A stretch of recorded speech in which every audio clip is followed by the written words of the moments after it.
Pull up a chair and buckle up. It's the Original Strength Podcast. Hey guys, thanks so much for tuning in to this week's edition of the Original Strength Podcast. I am here with my friend Anna, the owner of kettlebellchicks.com. And Anna she's got an exciting story to tell. If you know anything about kettlebells, this story is just neat. But I'm going to stop talking because Anna can tell it better than I can. Anna, thanks so much for being on the show. Thanks for having me, Tim. This is great. So Anna, how long have you been a personal trainer? I've been a personal trainer in the industry since 2007, so 14 years. 14 years. What got you started being a trainer? I think just from having a athletic background coming up. In high school, I played sports, varsity sports from basketball. I ran track, played a little bit of volleyball. And on my off season, I would often practice with the boys football team in their summer days, 2-a-day camp training. So, just really, really liking to sweat, really, really liking to work out, having the whole camaraderie of the fitness industry and sports and being in a team and feeling included. I feel like that was really important for me. So it was an easy transition to say, oh my God, I want to work with people. I want to be around workouts and helping people. And so for me, it was a really, really easy transition to do that. And so since 2007, and what got you started with kettlebells? Yeah, so with kettlebells, I was working at Bally's, and this guy came in, Mike Krifka, which came in, and he was working out with this guy, with this other trainer named Nasser. I would see them once in a while and, kind of mind my own business, being a new trainer. And Nasser, the guy he worked out with, was injured. He had an ankle injury or something. So Mike, not knowing that, came in with the same routine, 2 50-pound kettlebells, holding like they were suitcases, like no big deal. I didn't really know what kettlebells were back then, which a lot of people I don't think did. It wasn't until like maybe, recently people were like, oh, those are kettlebells. And so Mike would come in, Nasser was injured. Mike looked at me, I was eating pizza on my lunch break, and he goes, do you want to work out? And I was like, okay. So I went over, not even knowing his name. We worked out for an hour with a 25-pound kettlebell, crushed me, always crushed. And after that, he was coming in Monday, Wednesday, Fridays for an hour. And I would always remember feeling anxious. It's like, okay, it's Monday, Mike's coming in today. Because I always realized, oh my God, I'm going to die, right? Are you sure it wasn't the anxiety of having pizza in your stomach and then swinging bells? Or I think I probably stopped eating pizza by then because I knew better. Because that would make me a little anxious. Yeah, I mean, it was crazy. Back then I could eat whatever I wanted. It was not healthy. But, you're young, you're 22, you could get away with it. Now, not so much. You didn't even wait 30 minutes, after you ate. You just jumped right into the kettlebell training. Right in. And, it didn't affect me. My metabolism was just racing all the time. So I could get away with it now. Don't recommend it. Not great for pre-workouts. And so I ended up working with Mike, and Mike eventually told me that, hey, I got a CrossFit gym, 2 miles away from the gym. Do you want to come help me work? And I'm like, okay, cool. And then working with Mike and assisting him at his box, he was gracious enough to sponsor me for my first CrossFit kettlebell certification. And back then, CrossFit did it a little differently. It was literally a Saturday, Sunday, 9 to 5, pass or fail course. Now it's like a 1-day course. You come, certificate of attendance and certification, and you're good to go. Back then, it was like 9 to 5, crushing workouts, being tested at the end of class. It was challenging, wiped me out. And that's when I met Jeff Martone. And Jeff is considered a guru in the industry. He's been around for a long time, really, really well respected, the man, right? He's a legend. Yep. And so Jeff, I passed, thank God. And at the end of the course, Jeff demoed a Turkish get-up with me, a human Turkish get-up. And what is that? My first. So Turkish get-up is a full body movement, compound movement in a grind that you literally do with a kettlebell, not a human or person. In it, you start laying down on the floor with your belt over your chest, and then you pivot up and go into a lunge, and then end up standing up with your arms overhead. And basically, instead of a kettlebell, he had me literally. I was balled up in a ball rolled up and flexed as hard as I could. And I was his kettlebell. And I weighed, I think, 115 pounds back then. It was like Wow. 115, 117. And if you know Jeff, Jeff, he's got jacked up shoulders. They're always dislocating at No, night when he he rolls had over. he had jacked up shoulders. Yes, jacked up though, right? And so for me, I didn't know that. I just met Jeff. He was great. And so we did that and it was really cool. And I was like, oh my God, I love this. Everything, this is great. So Jeff ended up, coming to DC, Jersey, Virginia, Maryland, and would actually call me and say, hey, do you want to help out with this course? I dropped everything that I was doing. Saturday and Sunday, boom, I'm in there. Even if it was like a Friday night, he'd call me, yeah, I'm there. And for me, that was a way of, oh my God, I know he's the best in the industry. I'm going to learn whatever I can and absorb everything, right? So we started doing that. And then finally he picked me up on the roster as a paid trainer. So I was really excited about that. And so we worked together for about 10, 11 years with CrossFit. That's awesome. Yeah. Now, and I think you also, Jeff turned you on to, you met Steve Cotter through Jeff. Is that right? So I don't think I met Steve through Jeff. I'm not sure how I met Steve and Ken Blackburn. And they're with IKFF, International Kettlebell Fitness Federation. I just remember meeting Steve. Well, we connected. I'm not sure how. And he sponsored me to get my IKFF course in, Really? I think, Jersey. Yeah, New Jersey. So I went out there and I think it was a 2-day course. And fun story, I actually remember Steve calling me out like at a break, and he was like, yeah, so Annabelle can swing and double kettlebells and flip and juggle. And I'm like, no, I can't. And I sent him a video before doing it, but I was like just starting out and trying new things. And I was like, oh my God, he's really gonna make me do this in front of people. And so he handed me a 35-pound kettlebell, or it was, I don't even know, I normally work with a 15-pound, and it was a lot heavier than I was used to working with. So I was so nervous. They had music blasting in the background. And I flipped that kettlebell. They counted out loud. So you swing it and then you release it and the bell flips over and then you grip it again and you continue doing that move. And I think I did it like 26 times flipping it. And I was so happy when I dropped it because my grip was crushed. I was so nervous. And, that was one of the things that he put me on blast for. And it was a lot of fun, that course. But IKFF really does competition style training. So their course is a lot different from CrossFit. But for me, it was really nice to kind of see the difference of what other outfits really, really focused on. So for me, having that background and be able to implement it into my workout routine, most of my training that I do is competition style bell training, like my snatches and my cleans and my, long cycles. So it was a lot of fun meeting those guys. So wait, though, I met you at Mike Krifka's place. Yes. And that was at a RKC kettlebell training. Oh, was it? Yeah. With Dan John? With Dan John, yes. Yep. So you've done CrossFit, kettlebell, and really you've done Jeff Martone. Like he if you worked with him for 10 years, some kettlebell. But you stayed open and you went to IKFF, and then you also went to some RKC stuff. Like that's RKC.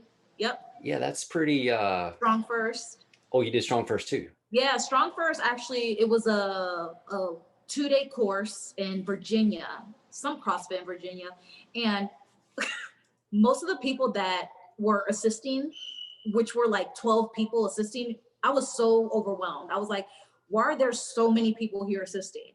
That was my first Strong First anything. And there were literally 12 Strong First assistants. And most of them recognized me. And literally one came up, the head trainer came up and he goes, hey, what are you doing here? And I'm like, what do you mean? And he's like, aren't you a CrossFit coach? CrossFit kettlebell coach? You work with Jeff. And I'm like, yeah. Me just wanted to learn the different styles. And Strong First is really similar to CrossFit, super similar. So for me, it was just kind of like, I was just there just to kind of spectate. They actually ended up sending me home at lunchtime. They're like, you don't need this. And I was like, okay, bye. Yeah. So, I was hungry. I was like, okay, bye guys. I didn't bring my lunch. And so, yeah, that was interesting. Well, that's really neat though, that you weren't married to one style and you were open to learning, all the different styles that are out there. Yeah. They're pretty neat. All these guys that branched out with IKFF, tactical athlete with Jeff Martone, Steve Carter. They're all doing their thing. They all learned under Pavel, and so that's really neat to see what all these people are doing that studied under, Pavel is the one that brought kettlebells to the States and kind of made them popular in the early 2000s. So Yes. for me to be able to work with all these guys under Pavel, I'm like, oh my God, who am I? You know what I mean? So it was really neat. So you are very passionate about kettlebells, so much so that you decided to become a manufacturer of kettlebells to make your own, which Yes. is pretty neat because at the time, like I used to have a kettlebell fever. But I had a habit of I would just buy a bunch of kettlebells. Mm-hmm. But I don't think I ever thought, why don't I make a bunch of Yeah. kettlebells? So how did that happen? It first happened just being in the industry and recognizing that, although being in the position that I'm in with all these years of experience and working with the top people in the industry that are really, really respected and recognized as gurus, I just felt like despite of my position and my knowledge, I really wasn't seen as an equal counterpart to my colleagues, like at all. And it really, really was evident when, and this happened on more than one occasion, but especially at a Marine Corps base. I'm not sure which one. Jeff and I went in and we trained all these lieutenants and all these guys that, just had all this testosterone buildup. And Jeff literally at one point talked to them and said, hey guys, like, this is a pass or fail certification. Anvil's going to pass or fail you. So listen up, because anytime I would demonstrate or teach them whatever move we were doing, they'd either, go from yes sir to Jeff and, talking to their friends while I was talking. And so it was really obvious. And for me, I always felt like, just women in the industry aren't recognized as much. We're not in the positions that we could be, despite our talent or experience. And that's how I see women in the industry. I feel like we're very, very underutilized, but very, very effective. And so when it came to creating the kettlebell chits movement, I wanted to bring all women from all different walks of life, age, size, doesn't matter, background, to come and work and gather with kettlebells. And I use that as a metaphor. Kettlebells in the box in the CrossFit world and any world, I feel like they're the most underutilized tool, but very, very effective. I mean, you can get a full body workout with these bells: cardio, strength training, conditioning, grip strength, alertness, clarity, all that good stuff, all these benefits, but they're underutilized because a lot of people don't know how to use them because they're considered a specialty. And also they're very, very intimidating looking, right? So a lot of people just steer away from it because what are these big cast iron steel kettlebells? And so it started as a movement, and then it really, really just became, it became a sister company, and then it kind of just took over, and that's what I'm known for now, So yeah, I said, why don't we just develop our own kettlebells? And they are pretty bells. I'm gonna say so the trouble I always had sometimes. I mean, if you found a bell that you liked, like the handle and the distance from the handle to the bell, like that Right. was, especially if they weren't competition bells, because you could get anything. Right. And it would be frustrating to get a bell that you really couldn't use for certain things because it hurt and it didn't feel good. And like you mentioned, competition versus non, there are these standard cast black iron kettlebells. And, the difference between those standard bells is that as the weight gets higher, the bell actually gets bigger. So we go from small bells to bigger and larger bells. And for some people, like, that's not comfortable, especially the biomechanics of where the bell rests in the rack position. It's really going to create that dent in that forearm, and it's really uncomfortable. Versus the competition size kettlebells, these are steel, they're lifetime guaranteed, they're not going to crack or break. I've personally done a brief demo on that, taking a hammer and trying to slash them, dropping it from a building. I've done all that. And these are competition size bells. Competition size bells in the industry literally all look the same, but just different colors based on their weight. So naturally, the 8 kilograms are a light baby pink, and then the 12 kilograms are kind of like a bold blue. And that's really across the entire manufacturing company. Everyone kind of has those guidelines. Me, I want to kind of create something that was outside of the box, kind of like, what is the future of fitness? What does this mean to me? What is going to have people motivated to kind of swing with a bell? And I thought, hey, style of the kettlebell, the dimensions, how it looks, how pretty it is. And I feel like this is it. The hot pink are signature style bells, and eventually we want to launch every hot pink color there is. So our next uh, belt in line are the hot purple ones. And so we kind of want to create something different that was outside of the box and break that stigma of the same routine, which it's fine, it's great, but I feel like there needs to be some change in the kettlebell world. And you're selling bells, and you have kettlebell chicks. So it's a silly question, but can guys buy your kettlebells too? I So mean, yeah, so although pink are signature colors and all these great fun colors, like I feel like only a real man will swing a hot pink kettlebell. Come on. But also I'm we with you. also, I mean, right. But we've also developed the all black matte kettlebell, and we wanted to represent and stick behind what we believe in, which is the Black Lives Matter movement. And that was really dear to me because just a person of color in the industry, like I've gone through a lot. And just not having the same positionings or equality or fairness, that was really important for us to do because we stand behind this movement, and we wanted not to deter any guys from not buying our quality, our equipment or our products. So we wanted to create something black that was inviting for men. But this is limited edition, and 30% of the proceeds are actually going to the NAACP Oh, that's that we awesome. get. So yeah, so Black Lives Matter and signature hot pink bells. Awesome. So if they want to buy the bells, they can go to kettlebellchicks.com. Right. But if they want to learn how to use them, where can they go? Yeah, so we have on demand, pre-recorded on demand classes. We've got a 5-day week live stream class. We also have like Kettlebell 101 swing series clinics, which are dense courses, which is basically you're learning all the biomechanics, breathing techniques, um, common errors, all that good stuff. And you can find that at www.annabellesfitness.com and register through our Mind Body app. This might be hard to answer, but you're passionate, so I want to see what you'll say. Why should a person train with kettlebells? Yeah, I know a person should train with kettlebell because really kettlebells are a gym in your hand. You don't really need a fancy boutique gym membership to get a great effective workout. You can utilize the bell with, some of the benefits that it offers are strength training, uh, you know, alertness, hand-eye coordination, grip strength, cardiovascular, everything that really you need to do to have a well-balanced fitness routine right at the grip of your hands. So whether it's a 20-minute workout, quick for moms, busy moms, or whoever, or a 1 hour crushing workout, it is really, really a great foundation tool that you can have. Doesn't take up a lot of space. You can throw this in the corner under your bed. Really, really versatile tool. It really is the future of fitness. Awesome. So I got to ask you about another tool of fitness, though. Yeah. The battling rope.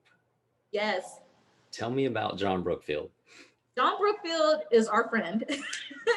Great man. Also, the godfather, creator of, and inventor of the battling rope system. John has been a friend of mine since 2007. I met him at Valley Total Fitness. I was one of the first trainers that actually got his battling rope certification. You know Uh, what? He told me yeah. the same thing, though, so I don't know. I'm gonna have to check with him. Wait, when did you get your certification? 2006 or 7, somewhere in there. Okay, well then you beat me to it. He probably does tell people that. I think he just tells people that. It's a good look. You know what I mean? Makes you feel good. So that's when I met John. And John and I really just kind of corresponded through email back then. After, I'd send him pictures and videos like, hey, John, do I have good form? Is this good? And John was just so nice, so available, so inviting. And we just kind of really developed a good friendship after that. And I would assist him and host with him some seminars that he'd do in the area. And, he eventually ended up inviting me to his house. Me and his wife, Sherry, are really, really good friends. She's so dear to me. She's everything.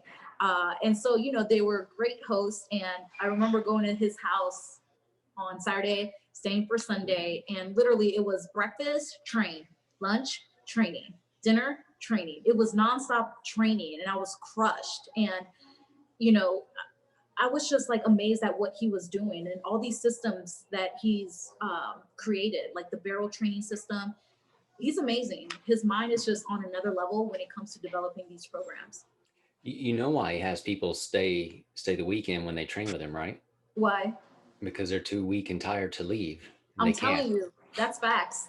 That is straight facts. I remember just, you know, I've been to John's house like 5-6 times. And, you know, every time he invites me, you know, it's more like, yeah, we'll go hiking, we'll go ride the bike. And I'm like, no, there's more to that. You're going to kill me. And literally I went with his wife one weekend that it was just like a fun trip.